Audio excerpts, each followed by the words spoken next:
Hey guys, this will be video 10 for the how to design build a custom flying V using Stuart McDonald templates from time to time. But for the most part, this is an all custom build. In this video series, I'm just going to cover what I've done to date, as well as talk about the fretboard a little bit and how you would go about machining that. But for the most part, in this video, I just want to do an update for the actual for the ad. So I've got I think I shot about 7 or 8 more coats of black nitro on the body, and it still is going to need a little bit more. But prior to those coats, I had done some epoxy patchwork and some leveling. So for the most part, it's coming together. Still covered, of course. It's still a red sparkle top. And obviously, you've probably seen, that's the sparkle. Uh, and then this, I've got a few more coats. Actually, I did a few coats of the Nitro Clear. Well, I'll say it was clear. I did drop 1 drop of brown mahogany in the Nitro. Really didn't make any difference. But for the most part, this is just the a very, very initial stages. This is kind of like a sealer. And I did go ahead and do the veneer on either side so that when I do we'll talk about this a little bit more later on, so that when I do this, my intentions right now will be to have the clear go all the way around the perimeter, and then it'll get the black face as well. Okay. So for the most part, that's the direction I'm headed right now. Right now, I've got a semi vintage heel on this. This is more along. This is very much more along the lines of like the 50's Les Paul, but it's a little bit more narrow from this edge to that outer edge right there, and it's going to get shaped down just a little bit more. Not much, because I got to tell you, and I'm going to just go off the cuff here. It looks really good so far, and I'm not. I'll pull this. Sorry about that. Hit the wire. I'll pull this little hook out in a minute, and we'll talk about that stuff later on. But for the most part, let me just kind of cover what I need. I feel like I need to cover to bring everybody up to par on the actual project. All right, so I got the initial stages of the Bolivian rosewood cut out. It's a 1/4 inch thick, and it's right now this is just ever so slightly. I think no, never mind. It's 1 3/4.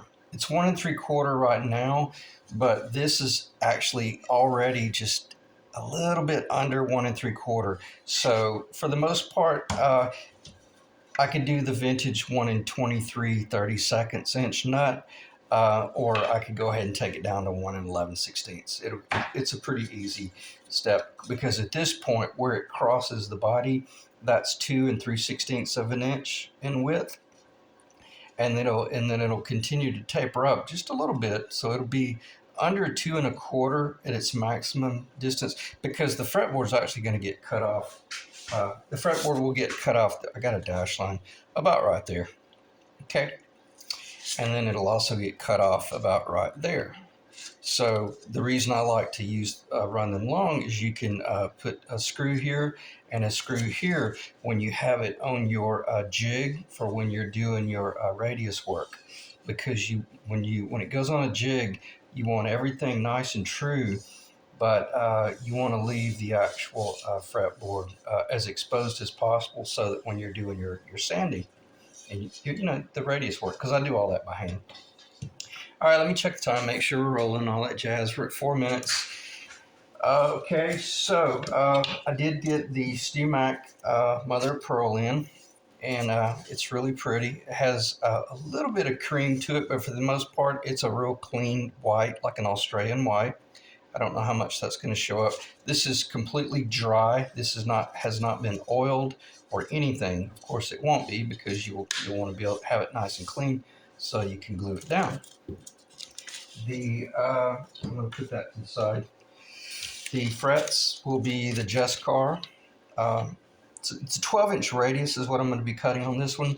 These are Jescar wide medium. but it's not like a jumbo wide at 0.116, I believe is like the really, really wide one. This is a 0.104. I think it says 2.644 millimeter. Crown height is 0.047, or it looks like it's 1.19 millimeter. And then the tang depth is 0.051. Nobody really cares about that. But for the most part, these are 18% nickel and 12-inch radius. It's just a nice medium. I think it's equivalent to the Dunlop 6105, the one that everybody uses on the Les Paul. But for the most part, it's a really nice fret for just all over the map. And for the most part, it's about all I use on my guitars. And every guitar I've ever shipped, whether it's be a vintage replica or a custom, everybody loves them. So, and if and they're not tall at all. They it sounds like they're tall, but they're not. But if they were too tall, you could just have them leveled a little bit. Okay. So it's coming together really well. I'm very happy with the chatoyancy, the color. Although I got to tell you, the 100 mahogany is so ugly when you first start staining it because it has this sick orange look to it. And I don't mean to throw it under the bus, but once it gets about 7 or 8 coats of nitro on it, then it really starts to glow. And then the cool thing is if it's not the color that you want, you can always then drop a little bit of amber, honey amber in the nitro, and you can take it in any direction you want. Or you could go with the brown mahogany and really go really super dark. So what else do I want to talk about? I do want to keep this video under 15 or 20 minutes because there's no sense in just sitting here and going off the rails about how to build a neck. I've already covered a lot of that stuff. But for the most part, it may get another veneer since I did do the, what you call it, the little, it might get another surface veneer, face veneer, since I did this glue up on the side here. Okay. So, but odds are I'm just going to gauge it and see how it, because if you're not careful, you do something like that, you turn it in the light, you'll pick up on the glue line. And I don't want to see that. I want to see, the black. And then again, there's a part of me, probably what's going to happen is I'll do a very thin skim coat of black tinted epoxy. And then that will be the base. Then I'll level that and I'll shoot my black nitro. So in other words, I haven't decided yet, but you won't see a glue line or any of that jazz. And that's where I repaired that little spot where my little alignment bit went a little bit too deep. It doesn't matter because it's covered under the truss rod anyway. And then that'll give you an idea of scale. Let's talk about nuts a little bit, but not too much. Right now, I'm going to build it so that it will be receiving your traditional nut. And now this will actually get moved down. Let me see. I can do the math. I can't remember. I think this will get moved down about another 1/8 of an inch. It's not a full 3/16. No, I may have already cut it. This may come down about another 3/16 of an inch. In other words, the thickness. I think that's what it is. I should have verified that. I'm pretty sure that's the design. That'll stop right there, and then this will get machined into. This will get cut down into the overlay is the word I was looking for a little while ago. And keep in mind that blonde strip will be cut out because the fretboard is actually going to start about right there. Okay. And if for some strange reason right there at the last someone decided that they wanted a Floyd Rose, then I can't remember. I've already done the engineering on it, but nonetheless, the Floyd Rose, part of the Floyd Rose would be sitting on a flat, but then about 20% of it would be not the whole thing, but it would be cantilevering just a little bit. So I'd be able to fill that in with some black epoxy, and you'd never know. It looked really good. In other words, it's not going to have a. If we go with a Floyd Rose, it's not going to have a gaping, cavern under there. Okay. All right. What else? I think there's really anything to talk about. I'm not going to do any machining on the body at all because this thing could receive either it could receive basically any bridge configuration. We could go with a wraparound bridge like a Leo Quan or something like that.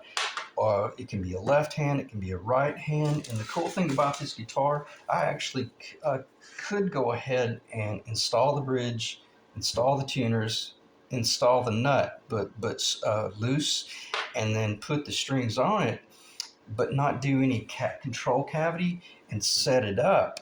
But then when it ships, you go with I would set it up as a right hand guitar, but if you wanted to turn it into a left hand guitar, you simply go with a left hand nut. Okay, that's all it would take. That's what I love about this symmetrical design. Is it just it's universal in that fashion, because then you would just be changing your nut for a different a left hand versus right hand. Okay, that ought to make perfect sense. And the guitar builders out there might be going, wait a minute now, because I don't have a bridge over here, but if you have a traditional bridge, your traditional bridge is on a little bit of an angle like that.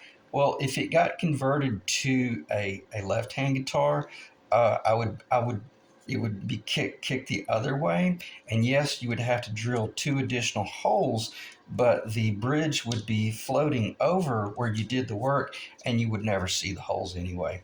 And then you design it so that your control cavity gets cut, on this side for the left hand player. I think I'm holding it right. Yeah, and then your controls are over here. That ought to make perfect sense. I won't spend any more time talking about that. But as I mentioned in the ad, it's a universal guitar. I'll finish it out left hand or right hand, and even if I go ahead and set it up with and play it a little bit as a right hand, I won't be machining for any pickups. I won't be machining for any control cavities. I wouldn't even machine for the strap buttons. In other words, I would just leave the guitar completely virgin other than just installing the bridge. And it would be set up kind of like an acoustic guitar. Or, yeah, it would be set up acoustic. And then sky's the limit. Now, I had shown this neck in the past. The cool thing about the way I designed this, it will still receive this neck if someone wanted to go that route.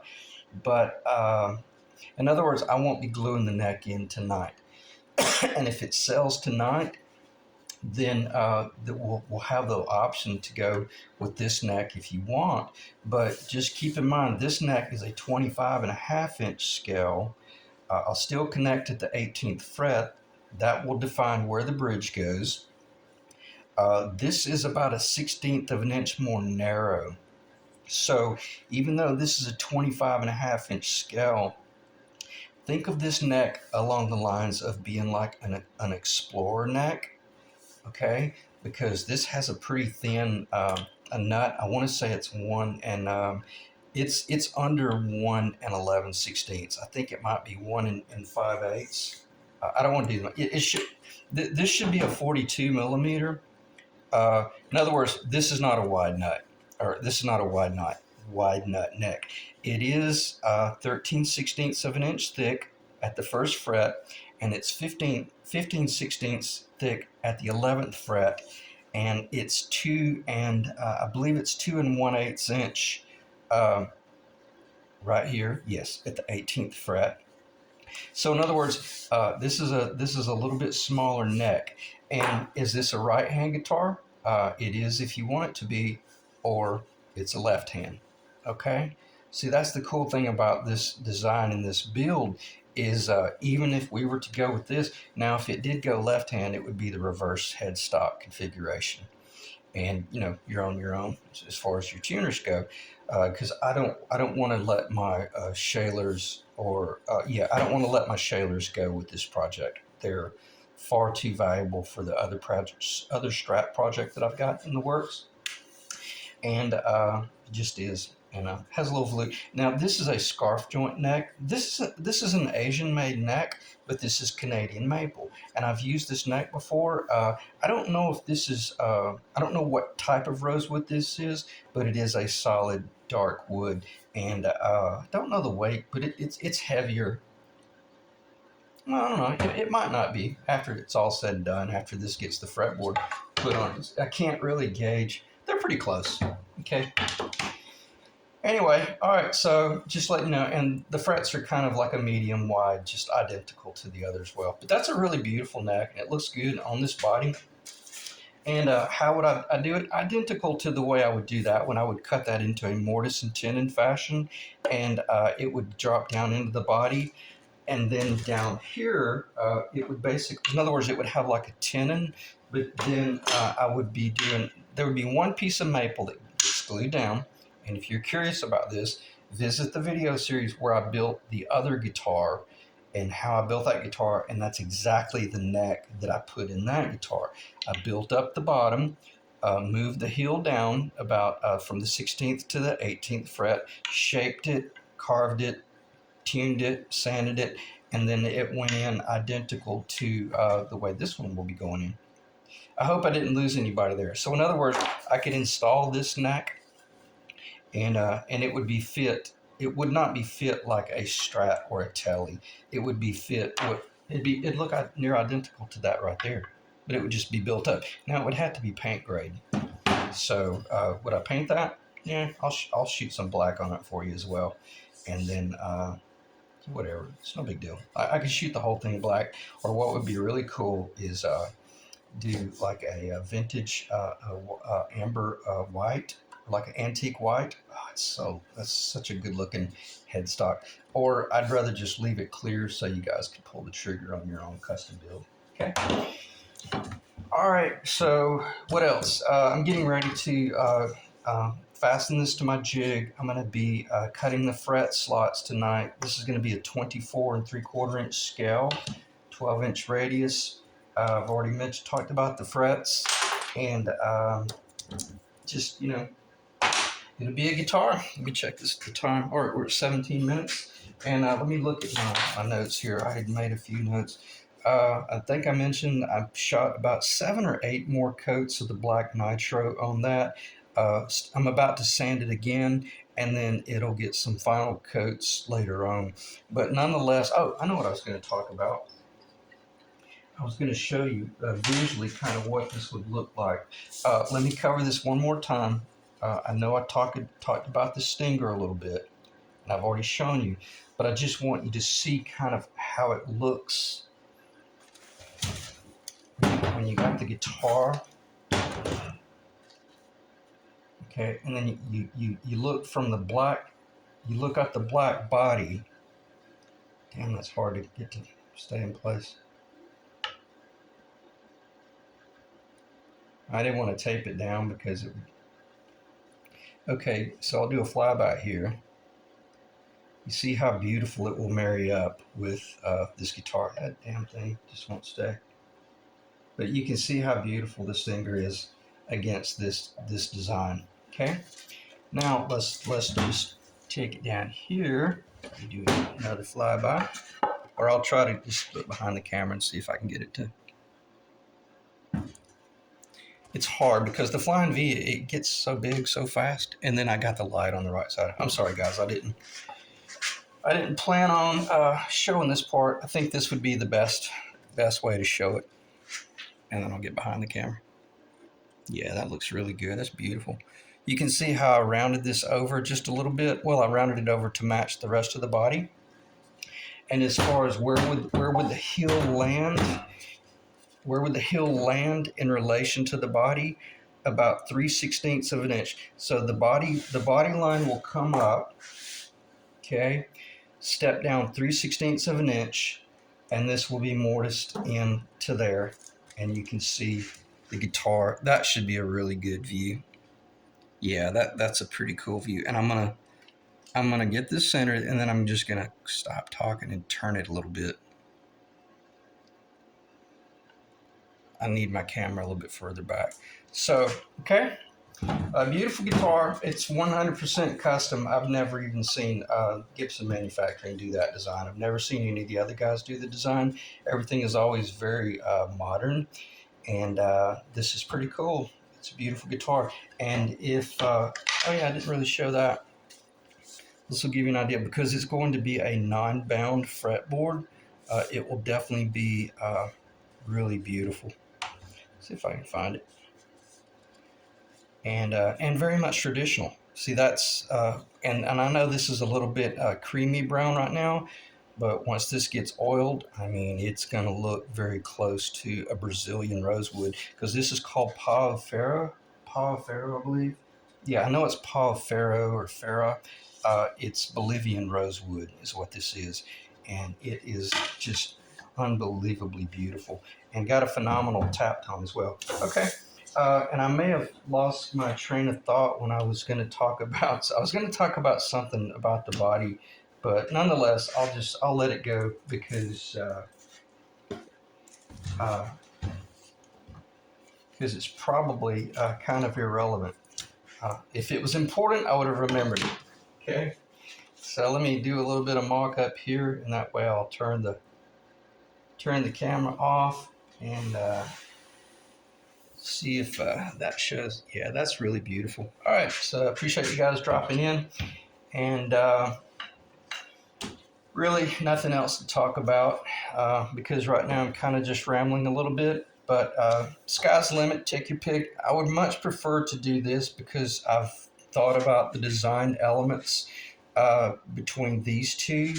But you know, as I've mentioned before, I'm emotionally detached from the guitar. Although I got to tell you, I can always tell when I'm excited about a project when I start grieving a little bit and kind of dread knowing that it might sell and then it's going to be gone. But then again, you know, I can always build another one. So appreciate you guys dropping in, and I'll see you in the next video.